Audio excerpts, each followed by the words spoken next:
وعلیکم السلام ورحمۃ اللہ وبرکاتہ۔ جی، جس آیت کا آپ نے ذکر کیا ہے یہ آیت سورہ آل عمران آیت نمبر 103 ہے۔ ارشاد باری تعالی ہے: اعوذ باللہ السمیع العلیم من الشیطان الرجیم، بسم اللہ الرحمن الرحیم، واعتصموا بحبل اللہ جميعا ولا تفرقوا واذكروا نعمة الله عليكم إذ كنتم أعداء فألف بين قلوبكم فأصبحتم بنعمته إخوانا وكنتم على شفا حفرة من النار فأنقذكم منها كذلك يبين الله لكم آياته لعلكم تهتدون۔ واعتصموا بحبل اللہ، اور سب مل کر اللہ کی رسی کو مضبوطی سے پکڑ لو۔ ولا تفرقوا کا مطلب ہے اور تم جدا جدا نہ ہو جاؤ۔ اور پھر فرمایا کہ اللہ تعالیٰ کی اس نعمت کو یاد کرو جو اللہ تعالیٰ نے تم پر نعمت کی، کہ جب تم دشمن تھے تو اللہ تعالیٰ نے تمہارے دل میں محبت پیدا کر دی، اور پھر تم اس کی اس نعمت کی وجہ سے بھائی بھائی بن گئے۔ اور پھر فرمایا کہ تم لوگ آگ کے ایک گڑھے کے کنارے پر تھے تو اس نے تمہیں اس سے بچا دیا۔ اسی طرح اللہ تعالیٰ اپنی آیات کو بیان کرتا ہے تاکہ تم ہدایت پاؤ، اپنی آیات کو کھول کر بیان کرتا ہے۔ تو اس آیت میں سب سے پہلی بات اللہ کی رسی کو مضبوطی سے پکڑنے کا حکم ہے، اور اللہ کی رسی سے مراد قرآن مجید ہے۔ آپ ایسے سمجھ لیں کہ اگر کچھ لوگ ایک اونچے پہاڑ سے گہری کھائی میں گر جائیں تو ان کو بچانے کے لیے پہاڑ کے اوپر سے ایک رسی پھینکی جاتی ہے۔ جو لوگ اس رسی کو پکڑ لیتے ہیں اور اس کے ذریعے وہ بچ جاتے ہیں اور اوپر آ جاتے ہیں۔ اسی طرح اللہ رب العالمین نے انسان کی ہدایت کے لیے آسمان سے حبل اللہ یعنی قرآن مجید کو نازل کیا۔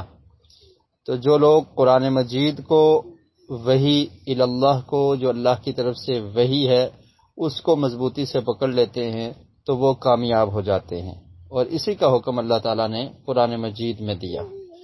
اور پھر تفرقہ بازی سے بچنے کا ایک ذریعہ بھی یہی ہے کہ اللہ کی طرف سے نازل شدہ وحی کو مان لیا جائے، اس پر یقین کر لیا جائے، اس کو تسلیم کر لیا جائے، اور اس کے مطابق اپنے آپ کو ڈھالا جائے، اس کے مطابق عمل کیا جائے۔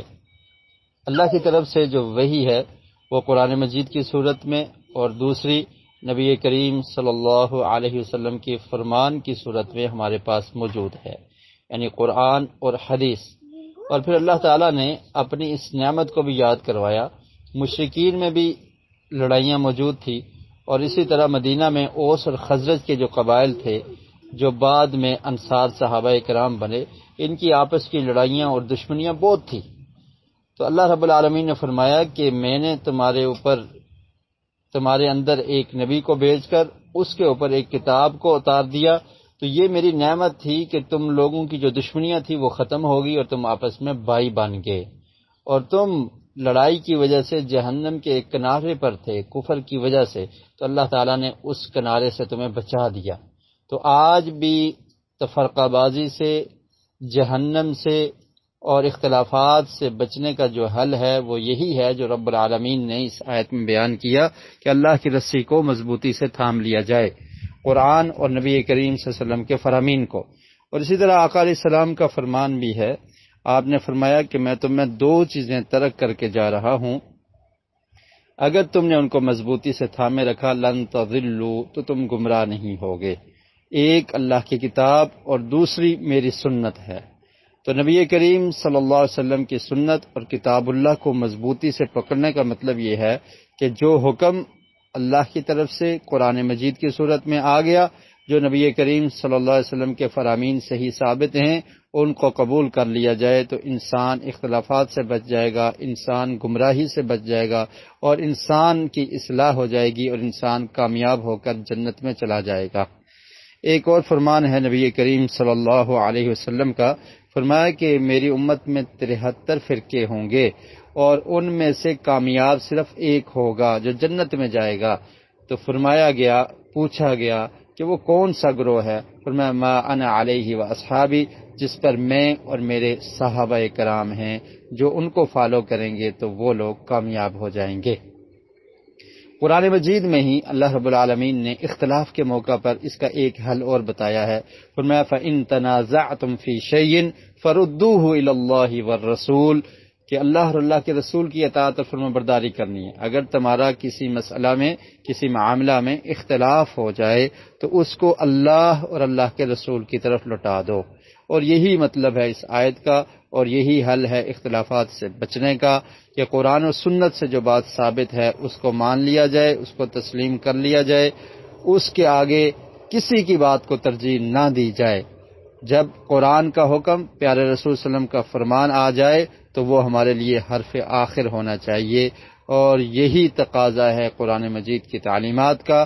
اللہ رب العالمین نے قرآن مجید میں فرمایا لَقَدْ كَانَ لَكُمْ فِي رَسُولِ اللَّهِ أُسْوَةٌ حَسَنَةٌ، کہ اللہ کے رسول صلی اللہ علیہ وسلم کی زندگی تمہارے لیے بہترین نمونہ ہے، اور آپ کی زندگی کے شب و روز احادیث کی صورت میں ہمارے پاس موجود ہیں۔ اللہ تعالی ہمیں حق بات کو سمجھنے کی اور اس کو قبول کرنے کی توفیق نصیب فرمائے۔